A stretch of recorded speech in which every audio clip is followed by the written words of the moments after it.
ஓம் சாந்தி 3/2/2025 காலை முரளி பாப்தாதா மதுபன். இன்றைய சாக்காரமுடைய முக்கியமான கருத்துக்களை நம்ம பார்க்கலாம். பாபா இன்றைய முரளியில் ஞானம் மற்றும் யோகத்தின் வித்தியாசத்தை நல்ல முறையில் புரிந்து கொள்ள வேண்டும் அப்படின்ட்டார் பாபா. ஞானம்ன்றது கடல் மாதிரி விஸ்தாரம், யோகன்றது சாரம். ஞானம்ன்றது சிருஷ்டி சக்கரம் எப்படி சுற்றுது அதை தெரிஞ்சுக்கிறது தான் ஞானம். இந்த ஞானம்தான் சாஸ்திரங்களில் கிடையாது.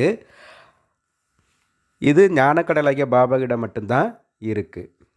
ஞானத்தை தான் கடல்னு சொல்கிறேன்னா விஸ்தாரமானது. யோக கடல் அப்படின்னு சொல்கிறது கிடையாது. யோகத்தினால தான் கர்மேந்திரங்கள் அமைதியாகும், கர்மேந்திரங்கள் குளிர்ச்சி அடைகிறது. யோகத்தினால தான் பல பிறவினுடைய பாவங்கள் நீங்குது, ஞானத்தினால கிடையாது. யோகத்தில் தான் ஆத்ம அபிமானியாக ஆகிறோம். யோகத்தில் தான் நம்ம அனைத்தையும் மறந்து, தேகத்தையும் மறந்து, தேக உணர்வை மறக்கிறோம், அசரீரி ஆகிறோம். ஞானத்தினால பாவங்கள் அழிவது கிடையாது அப்படின்றார் பாபா. ஆத்மா புள்ளி, எனது தந்தை பரமாத்மா புள்ளி. இதுதான் யோகம். அப்படி ஆத்மா புள்ளி என்று புரிந்து பரமாத்மா புள்ளியை நினைவு செய்யலை அப்படின்னா உயர்ந்த பதவி அடைய முடியாது. சரீரத்தின் நினைவை விடுவதற்கு கூட யோகம்தான் தேவையாக இருக்கின்றார் பாபா. வாங்க இன்றைய முரளியினுடைய முக்கியமான கருத்துக்களை நம்ம பார்க்கலாம்.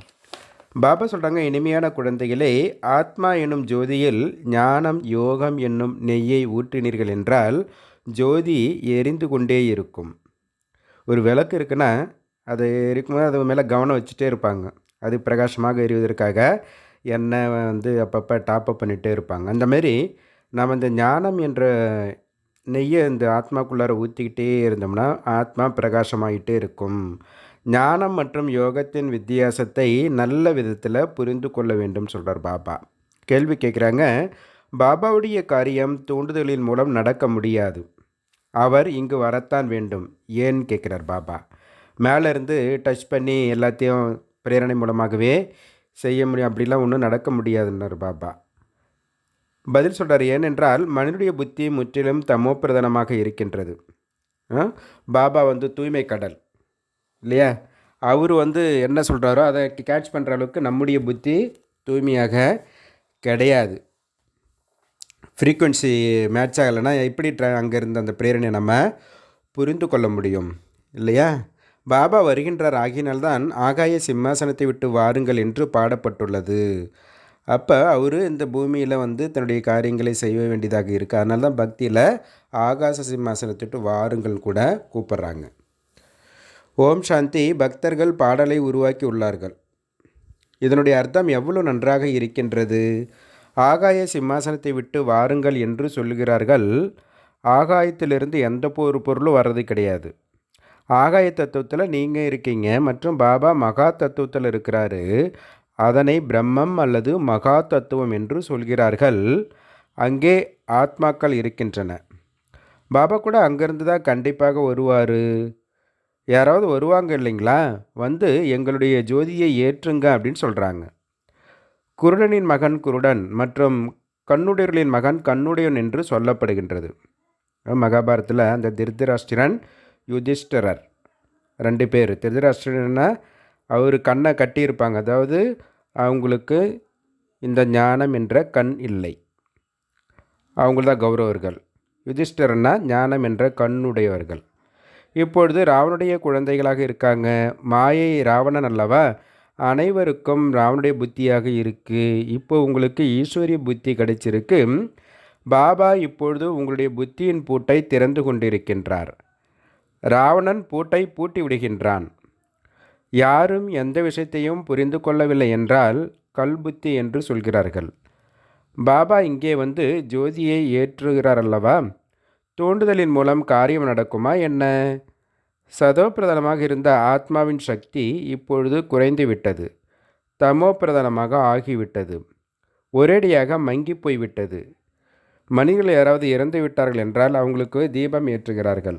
ஏன் தீபம் ஏற்றுறாங்கன்னா, தீபம் அணைந்து இருட்டாகி விடக்கூடாது என்பதற்காக ஜோதியை ஏற்றுறாங்க.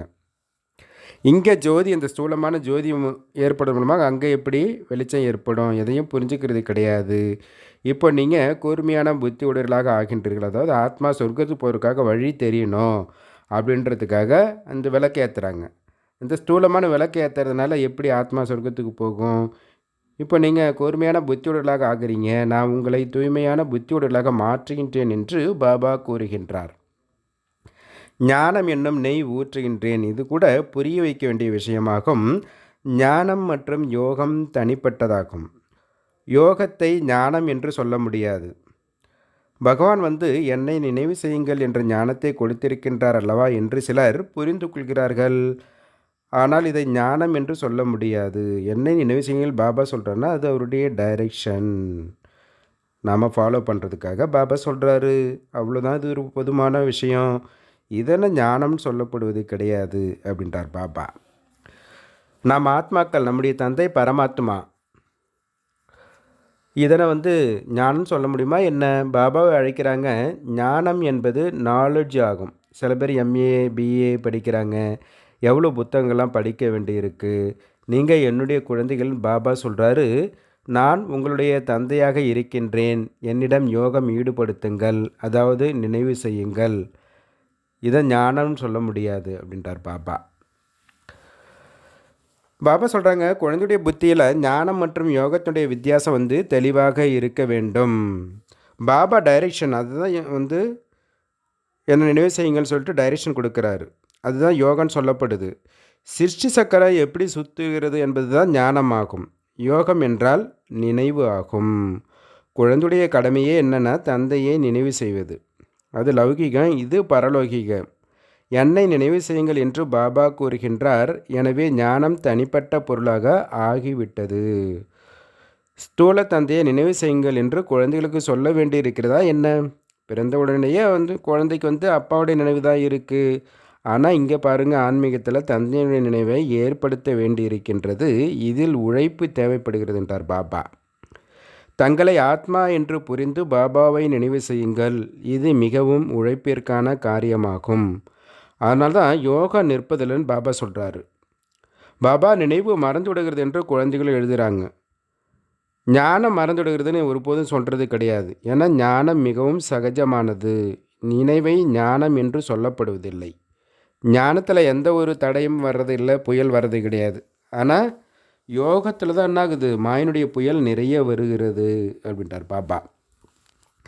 சில பேர் ஞானத்தில் ரொம்ப கூர்மையானவர்களாக இருக்கலாம், நன்றாக முரளி எடுப்பாங்க. ஆனால் நீ எவ்வளோ நேரம் நினைவு செய்கிறீர்கள் என்ற சார்ட் வைங்க அப்படின்னு பாபா சொல்கிறாரு. பாபாவிற்கு என்னுடைய சார்ட்டை யதார்த்தமான விதத்தில் உருவாக்கி காட்டுங்கள், அக்யூரேட்டாக உருவாக்குங்கன்றார் பாபா. என்னுடைய விஷயந்தான் எல்லாத்தோட ரொம்ப முக்கியமானது. அழைப்பதை எப்படி அழைக்கிறீங்க? தூய்மையற்றவர்களை தூய்மையாக்குங்கள் தானே அழைக்கிறாங்க. தூய்மையான விஷயந்தான் இங்கே முக்கியம். இதில் தான் மாயினுடைய தடை ஏற்படுகிறது. சிவபகவானுடைய மகா வாக்கியம், நினைவில் அனைவரும் அனைக்குறையாக இருக்கிறார்கள். நல்ல நல்ல குழந்தைகள் முரளியை நன்றாக நடத்துகிறார்கள். ஆனால் நினைவில் முற்றிலும் பலவீனமாக இருக்கிறார்கள். யோகத்தின் மூலம்தான் விகர்மங்கள் விநாசமாகிறது. யோகத்தின் மூலம்தான் கர்மேந்திரங்கள் முற்றிலும் அமைதியாகிவிட முடியும். ஒரு பாபாவை தவிர வேறு யாரும் நினைவிற்கு வரக்கூடாது. எந்த சரீரமும் நினைவுக்கு வரக்கூடாது. அதுதான் கலப்படமற்ற நினைவு. சரீரதாரி யாராவது நினைவுக்கு வந்தால் அது கலப்படமான நினைவாயிடுதுன்றார் பாபா. இப்பொழுது நாம் வீட்டிற்கு செல்கின்றோம், பிறகு ராஜ்யத்தில் வருவோம். இது எப்பொழுதும் புத்தியில் இருக்க வேண்டும். பாபா யோகேஸ்வரன் ஆவார். அவர் நினைவை கற்றுக் கொடுக்கின்றார். உண்மையில் ஈஸ்வரனை யோகேஸ்வரன் என்று சொல்ல முடியாது. நீங்கள் யோகேஸ்வரர்கள் ஆவீர்கள். ஈஸ்வரனாகிய தந்தை என்னை நினைவு செய்யுங்கள் என்று கூறுகின்றார். இந்த நினைவு கற்றுக் கொடுப்பவர் ஈஸ்வரன் பாபா ஆவார். அந்த நிராகார தந்தை சரீரத்தில் கூறுகின்றார். குழந்தைகளும் சரீரத்தின் மூலமாக கேட்கிறார்கள். நிறைய பேர் யோகத்தில் அரைக்குறையாக இருக்கிறார்கள், முற்றிலும் நினைவு செய்வதே இல்லை என்றார் பாபா. பிறவிகளுக்கான பாவங்கள் அனைத்தினுடைய தண்டனைகளை அனுபவிப்பார்கள். யார் இங்கே வந்த பிறகும் பாவம் செய்கிறார்களோ அவர்கள் இன்னும் 100 மடங்கு தண்டனை அனுபவிப்பார்கள் என்றார் பாபா. ஞானம் நிறைய பேசிட்டே இருக்காங்க, யோகம் முற்றிலும் இல்லை. அதனால் என்ன ஆகுறது, யோகம் இல்லாத காரணத்தினால பாவங்கள் அழிவது கிடையாது, அரைக்குறையாகவே நின்று விடுகிறது. அதனால தான் உண்மையிலும் உண்மையான 8 மணிகளின் மாலை 9 ரத்தினங்கள்லாம் பாடப்படுது. நிறைய பேர் இந்த விஷயங்கள்லாம் புரிஞ்சுக்கிறதே கிடையாது. நினைவே ஞானம்னு சொல்வது கிடையாது, ஞானம் என்று சிருஷ்டி சக்கரத்தை சொல்லப்படுகின்றது. சாஸ்திரங்கள்லாம் இந்த ஞானம் கிடையாது. சாஸ்திரங்கள்லாம் பக்தி மார்க்கத்தினுடையவை. அந்த பக்தி மார்க்கத்தினுடைய சாஸ்திரங்கள் மூலமாக நான் கிடைக்கிறது இல்லைன்னு பாபாவே சொல்கிறாரு. சாதுக்கள் போன்ற எல்லோரையும் கடைத்தேற்ற நான் வருகிறேன். அவங்க என்ன நினைக்கிறாங்க, பிரம்மத்தோட ஐக்கியமாயிடணும், போய் உன்னோட ஒன்றா கலந்தோட நினைக்கிறாங்க. பிறகு என்ன சொல்கிறாங்க, நீர்க்குமிழி உதாரணத்தை சொல்கிறாங்க. நீங்கள் அப்போது அந்த மாதிரி சொல்கிறது கிடையாது. ஆத்மாக்களாகி நாம் பாபாவின் குழந்தைகள் அப்படின்றத நீங்கள் தெரிஞ்சிருக்கீங்க. என்னை மட்டும் நினைவு செய்யுங்கள் என்ற வார்த்தை கூட சொல்கிறார்கள், ஆனால் அர்த்தத்தை புரிந்து கொள்வது கிடையாது. சொல்கிறாங்க நாம் எல்லாம் ஆத்மாக்கள் சொல்கிறாங்க வாயால், ஆனால் ஆத்மா என்றால் என்ன, பரமாத்மா என்றால் என்ற ஞானம் முற்றிலும் கிடையாது. இதை பாபா தான் கூறுகின்றார். பாபா சொல்கிறாங்க, பக்தி என்பது இரவு, ஞானம் என்றது பகல். பாபா சொல்கிறாரு, கலியுகம் இன்னும் கூட நடந்திருக்கு அப்படின்னா பாருங்கள், இன்னும் காரில் ஆகிடும். இன்னும் சாஸ்திரங்களை சொல்லியிருக்காங்களே, கலியுகம் இன்னும் குழந்தையாக இருக்குன்றாங்க. அவங்க சொல்கிற அளவுக்கு அவ்வளோ காலம் இருந்தால் என்ன ஆகிடும், ரொம்ப இருட்டாகிடும். அதனால தான் கும்பகர்ண உருக்கத்தில் தூங்கிட்டு இருக்காங்க, விநாசம் ஆகிட்டுதுன்னு பாட்டு கூட பாருங்க. யாராவது கொஞ்சமாவது இந்த ஞானத்தை கேட்டாங்கன்னா கூட அவங்க பிரஜைகள் ஆகிவிடுவார்கள். இந்த லக்ஷ்மி நாராயணன் எங்கே, பிரஜைகள் எங்கே? எல்லோருக்கும் பாபா ஒரே படிப்பு தான் சொல்லித்தராரு. ஆனாலும் ஒவ்வொருவரும் அவருடைய அதிர்ஷ்டத்தின் படி அந்த மாதிரி ஆகிறாங்க. சில பேர் புலமை பெற்று விடுறார்கள், சில பேர் தேர்ச்சி அடைவது கிடையாது.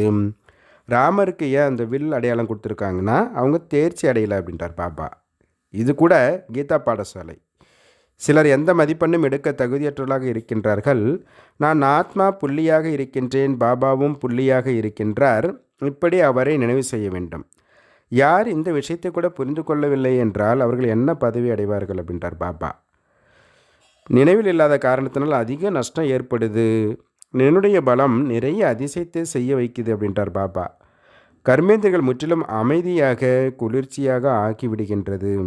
ஞானத்தின் மூலமாக அமைதியாகாது, யோக பலத்தின் மூலமாக அந்த கர்மேந்திரங்கள் அமைதியாகிவிடும்.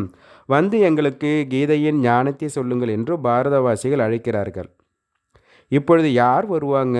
கிருஷ்ணனுடைய ஆத்மா இங்கே தான் இருக்குது, கிறிஸ்துடைய ஆத்மா கூட இங்கே தான் இருக்குது இல்லைங்களா? யார் முழுமையாக 84 பிறவி எடுக்கிறாங்களோ அவங்களே இங்கே தான் இந்த பிரிவில் தான் இருக்கிறாங்கன்னும் போது மற்ற தர்ம சாப்பிடர்கள் எல்லாம் எப்படி வீட்டுக்கு திரும்பி இடையெல்லாம் யாரும் திரும்பி போக முடியாது. இது எல்லாம் பொய் மனிதர்கள் சொல்கிறதெல்லாம். அரைக்கல்பம் பொய்யான கண்டம், அரைக்கல்பம் உண்மையான கண்டம். இந்த சமயம் எல்லோரும் நரகவாசிகள், பிறகு சொர்க்கவாசிகளாகவும் பாரதவாசிகள் தான் ஆகின்றார்கள் என்பதை ஒவ்வொருவருக்கும் புரிய வைக்கணும் அப்படின்றார் பாபா. மனிதர்கள் இந்த வேத சாஸ்திரங்கள், உபனிஷதங்கள் ஆகியவற்றையெல்லாம் படிக்கிறாங்க. இதன் மூலமாக முக்தியை அடைய முடியுமா என்ன அப்படின்றார் பாபா.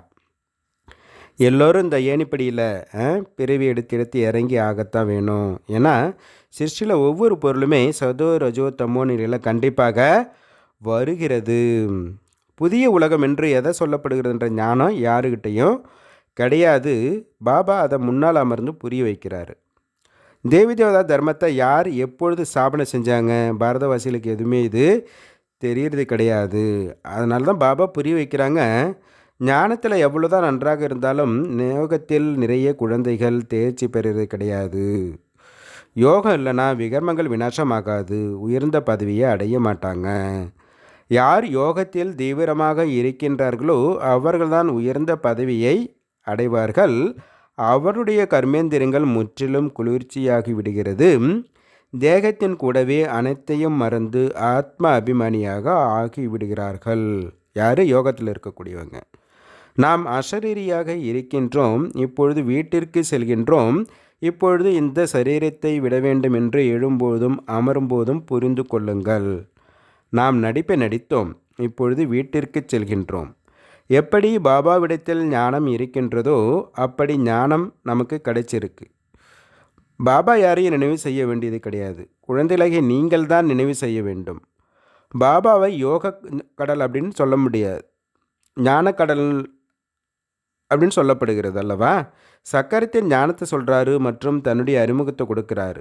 நினைவை ஞானம் என்று சொல்லப்படுவது கிடையாது. குழந்தைகளுக்கு தானாகவே அப்பாவோட நினைவு வந்துடுது. நினைவு செய்து தான் ஆகணும், இல்லைன்னா எப்படி ஆசி கிடைக்கும்? அப்பா இருக்காருன்னா கண்டிப்பாக ஆசி கிடைக்குது. மீதி இருப்பது ஞானம்.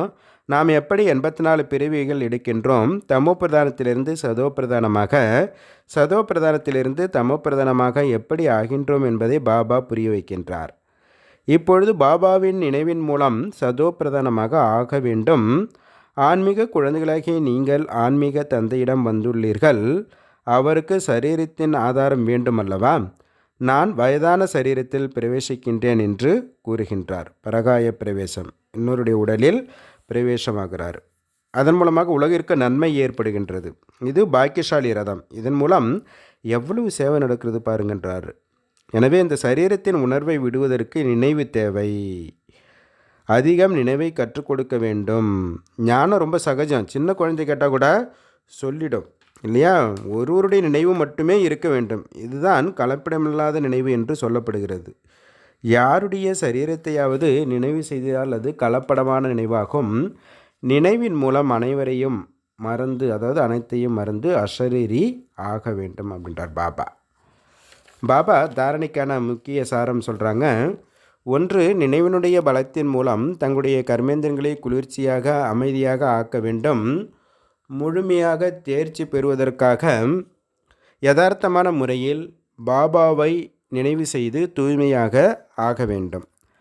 2வது பாயிண்ட்டு, எழும்போதும் அமரும் பொழுதும் இப்பொழுது நாம் பழைய சரீரத்தை விட்டுவிட்டு திரும்பி வீட்டிற்கு செல்ல வேண்டும் என்பது புத்தியில் இருக்க வேண்டும். எப்படி பாபாவிடம் அனைத்து ஞானமும் இருக்கின்றதோ அதுபோல மாஸ்டர் ஞானக்கடலாக ஆக வேண்டும். பாபா இன்றைக்கி வரம் கொடுக்குறாங்க. இணைந்த ஸ்வரூபத்தின் நினைவு மூலமாக உயர்ந்த மனோநிலை எனும் ஆசனத்தில் அமர்ந்து சதா சம்பன்னம் ஆகுக. சங்கமிகத்தில் தான் பாபாவும் குழந்தைகளும் சிவனும் சக்திகளும் ஒன்றாக இருக்கிறாங்க. இந்த சொரூபம் இருக்குது பார்த்திங்களா, இதுதான் எல்லாத்தையும் விட மிக உயர்ந்த சொரூபம். இந்த சொரூபத்தில் இருக்கிறதுனால சம்பன்ன பவன் என்ற வரதானம் தானாகவே கிடைச்சிருதுன்றார் பாபா. சங்கமிகத்தில் சிவசக்தி என்னும் இணைந்த சொரூபத்தில் நிலைத்து இருப்பதால் நடக்காத காரியமும் நடந்தேறும். ஏன்னா கூட பாபா இருக்கார். இதுதான் அனைத்திலும் உயர்ந்த சொரூபமாகும், சிவசக்தி சொரூபம். இந்த சொரூபத்தில் நிலை பெறுவதால் சம்பன்ன பாவ என்ற வரதானம் கிடைச்சிருது. ஏன்னா கூட இருக்கிறவர் யார்? கடல் இல்லையா. எப்படியுமே அவர் கூட பாபா முன்னாடி போயிட்டு பேச தேவையில்லை. அவர் கூட அமைதியாக இருந்தாலே போதும், பாபா நமக்குள்ள எல்லா சக்திகளையும் நிறைச்சிடுவார். பாப்தாதா குழந்தைகள் அனைவருக்கும் சதா சுகமெனும் ஆசனத்தில் அமர்த்துகின்றார்.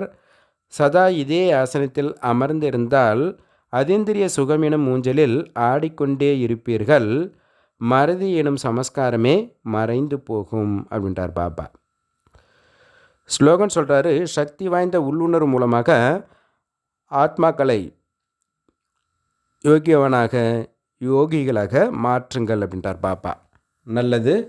ஓம் சாந்தி, ஓம் சாந்தி, ஓம் சாந்தி. நன்றி பாபா.